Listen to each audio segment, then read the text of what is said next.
Jujur deh, pernah nggak sih kalian ngerasa capek banget secara mental, padahal seharian fisiknya nggak ngapa-ngapain, cuma rebahan, scrolling HP, pindah dari satu aplikasi ke aplikasi lain. Tapi anehnya, di akhir hari rasanya kosong, gelisah, kayak ada yang salah, tapi nggak tahu apa. Kalau disuruh duduk diem 5 menit aja tanpa gadget, rasanya gatel banget. Tangan otomatis nyari HP.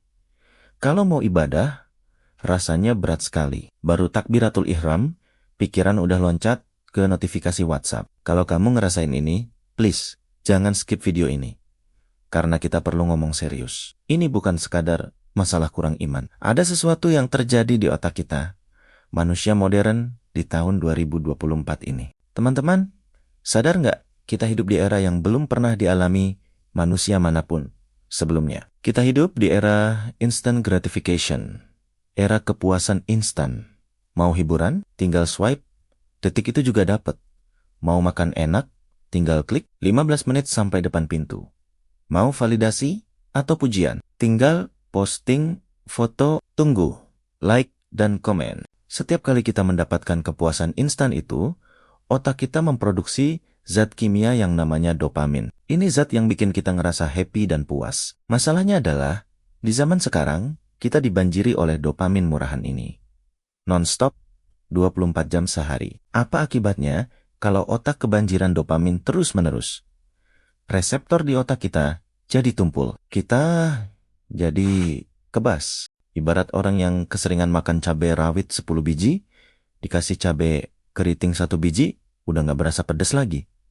Sama kayak jiwa kita. Karena kita terbiasa dapat tendangan kesenangan instan dari HP, dan gaya hidup modern hal-hal yang sifatnya tenang, lambat, dan butuh proses seperti sholat, baca Quran, atau sekadar merenung, jadi terasa sangat membosankan. Hambar, nggak nendang. Jadi, kalau kamu ngerasa ibadahmu kering, itu bukan karena Tuhan menjauh, tapi karena sensor jiwamu yang lagi rusak akibat overdosis duniawi. Kita menyebut kondisi ini sebagai zombie mode.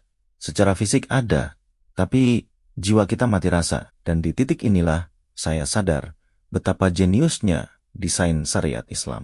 Sebentar lagi kita masuk Ramadan. Tolong, tahun ini jangan cuma anggap Ramadan sebagai ritual tahunan menahan lapar dan haus. Itu terlalu dangkal. Secara psikologis dan mental, anggaplah Ramadan ini sebagai the great dopamine detox. Detoksifikasi dopamin akbar yang dirancang langsung oleh pencipta kita.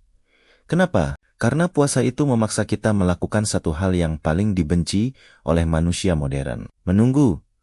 Puasa adalah pelatihan delayed gratification atau menunda kepuasan. Kamu lapar banget? Tahan. Tunggu. Maghrib. Kamu emosi pengen marah-marah? Di kolom komentar. Tahan. Nanti puasanya rusak. Selama 30 hari, kita dipaksa untuk mempuasakan panca indera kita dari stimulus berlebihan. Kita dipaksa untuk kembali merasakan lapar, merasakan bosan, merasakan hening. Ini bukan siksaan. Ini adalah terapi. Ini adalah mekanisme factory reset untuk otak dan jiwa kita. Ramadan bertujuan agar reseptor jiwa kita yang tumpul tadi pelan-pelan jadi sensitif lagi. Supaya kita bisa kembali merasakan nikmatnya hal-hal sederhana. Supaya ketika kita bersujud, hati kita bisa kembali merasa, bukan sekadar bergerak. Kita mencari kebahagiaan yang lambat, tapi tahan lama. Bukan yang instan dan cepat hilang. Jadi, apa persiapan Ramadan yang paling krusial sekarang? Bukan cuma nyetok sirup atau kurma. Persiapan terpenting adalah mulai melatih otakmu untuk lepas dari kecanduan instan sebelum Ramadan tiba. Jangan kagetin otakmu di hari pertama puasa. Saya tantang kalian melakukan pradetox mulai hari ini. Pertama, latihan merasa bosan. Coba sisihkan waktu 15-30 menit sehari. Duduk, diam. Jangan pegang HP, jangan ngobrol, jangan nonton TV, cuma duduk dan melamun. Biarkan otakmu panik mencari stimulus dan ajarkan dia untuk tenang. Kedua, puasa notifikasi. Matikan semua notifikasi yang gak penting. Latih dirimu bahwa kamulah yang mengontrol HP itu. Bukan HP itu yang mengontrol kapan kamu harus nengok dia. Ketiga, belajar makan tanpa distraksi. Mulai hari ini, kalau makan, ya makan aja. Jangan sambil nonton YouTube, atau scrolling TikTok. Rasakan makanannya. Kembalikan kesadaran pada aktivitas fisikmu. Teman-teman, Ramadan ini kesempatan kita untuk mengambil alih kembali kendali atas diri kita yang sudah terlalu lama dibajak oleh gaya hidup modern. Siapkan mentalmu, mari kita reset ulang jiwa kita. Sampai jumpa di Ramadan yang insya Allah jauh lebih berkualitas.